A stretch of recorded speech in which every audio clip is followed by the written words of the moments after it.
Assalamualaikum warahmatullahi wabarakatuh. Perkenalkan, nama saya Ran Kusmawardana. Saya akan mempresentasikan materi pembelajaran IAID melalui video yang bertemakan hakikat peradaban dan dinamika peradaban global dalam perspektif Al-Quran. Yang pertama ialah hakikat peradaban. Peradaban berasal dari kata adab yang dapat diartikan sopan, berbudi pekerti, luhur, mulia, berakhlak, yang semuanya menunjuk pada sifat yang tinggi dan mulia. Dan kemudian definisi makhluk beradab. Manusia sebagai makhluk beradab artinya pribadi manusia itu memiliki potensi untuk berperilaku sopan, berakhlak, dan berbudi pekerti yang luhur menuju pada perilaku pada manui. Manusia beradab adalah manusia yang bisa menyelaraskan antara cipata, rasa, dan karsa. Kailan 2002 menyatakan manusia yang beradab adalah manusia yang mampu melaksanakan hakikatnya sebagai manusia atau monopluralis secara optimal. Kemudian evolusi budaya. Masa evolusi kebudayaan yaitu ada di zaman prasejarah, zaman purba, zaman madya, dan zaman baru atau modern. Di zaman prasejarah yaitu ada tanda-tanda sejak permulaan adanya manusia dan kebudayaan sampai kira-kira abad ke-5 Masehi. Dan di zaman purba yaitu sejak datangnya pengaruh India pada abad pertama Masehi sampai dengan runtuhnya Majapahit sekitar tahun 1500 Masehi. Dan di zaman Madya yaitu sejak datangnya pengaruh Islam menjelang akhir kerajaan Majapahit sampai dengan akhir abad ke-19.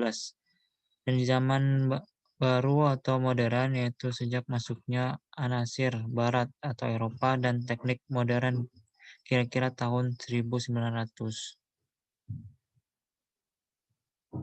Kemudian proses evolusi untuk setiap kelompok masyarakat di berbagai tempat berbeda-beda, bergantung pada tantangan, lingkungan, dan kemampuan intelektual manusianya untuk mengantisipasi tantangan tadi. Adanya kebudayaan bermula dari kemampuan akal dan budi daya manusia dalam menanggapi, merespons, dan mengatasi tantangan alam dan lingkungan dalam upaya mencapai kebutuhan hidupnya. Dan kemudian wujud peradaban. Wujud peradaban itu ada moral nilai-nilai dalam masyarakat dalam hubungannya dengan kesusilaan. Yang kedua ada norma, dan ketiga ada etika, dan keempat ada estetika. Dan kemudian selanjutnya dinamika peradaban. Peradaban itu lahir sebagai respon atau tanggapan manusia yang dengan segenap daya upaya dan akalnya menghadapi dan menaklukkan dan mengolah alam sebagai tantangan atau challenge guna mencukupi kebutuhan dan melestarikan kelangsungan hidup. Di gelombang pertama atau the first wave dikenal dengan revolusi hijau. Dalam gelombang pertama ini manusia menemukan dan menerapkan teknologi pertanian. Dan di gelombang kedua adalah adanya revolusi industri terutama di negara-negara barat yang dimulai dengan revolusi industri di Inggris. Masa gelombang kedua adalah masa revolusi industri yaitu kira-kira tahun 1500 sampai 1970. Kemudian gelombang ketiga merupakan revolusi informasi yang ditandai dengan kemajuan teknologi informasi yang memudahkan manusia untuk berkomunikasi dalam berbagai bidang, yaitu bidang-bidang diantaranya komunikasi dan data processing, penerbangan dan angkasa luar, energi alternatif, dan energi yang dapat diperbarui. Dan kemudian problematika peradaban globalisasi. Apa itu globalisasi? Globalisasi adalah suatu fenomena khusus dalam peradaban manusia yang bergerak terus dalam masyarakat global dan merupakan bagian dari proses manusia global itu. Kemudian pengaruh globalisasi.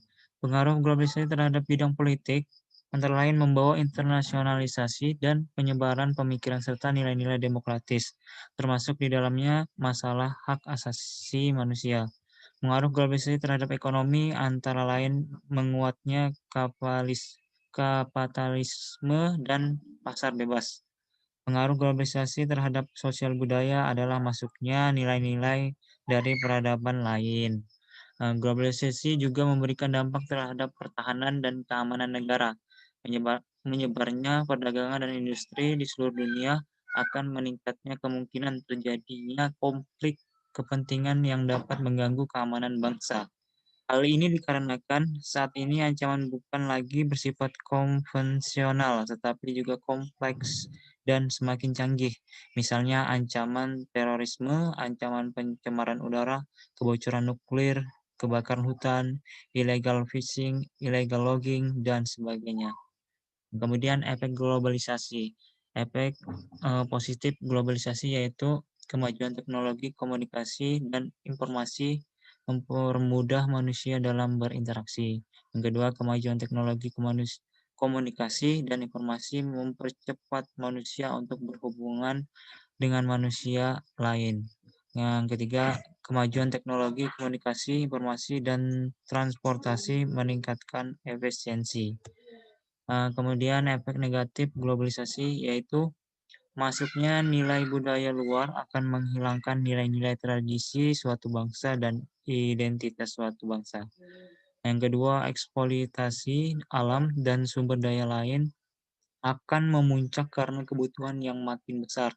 Yang ketiga, dalam bidang ekonomi berkembang nilai-nilai konsumerisme dan individual yang menggeser nilai-nilai sosial masyarakat.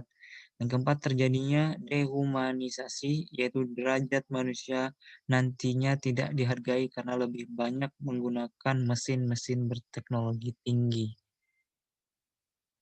Peradaban dalam perspektif Al-Quran, yaitu terdapat di surat Al-Baqarah ayat 30, yang artinya, dan ingatlah ketika Tuhanmu berfirman kepada para malaikat, aku hendak menjadikan khalifah di bumi.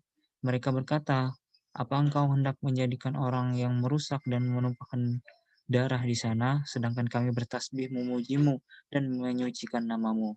Dia berfirman, sungguh, aku mengetahui apa yang tidak kamu ketahui. Nah, kemudian contoh peradaban perspektif Al-Quran, yaitu yang pertama cara mengubur orang mati, bisa kita lihat dalam surat Al-Maidah ayat 31, dan kemudian keahlian membuat patung atau tamatsil untuk disembah, bisa kita lihat dalam Al-Quran Al-Anbiya 52. Dan kemudian yang ketiga, budaya pembuatan bahtera kapal laut terdapat di surat Al-Mulk. Mungkin itu yang dapat saya sampaikan mengenai materi tadi. Jika ada salah kata atau tutur kata yang tidak berkenan, mohon dimaafkan. Assalamualaikum warahmatullahi wabarakatuh.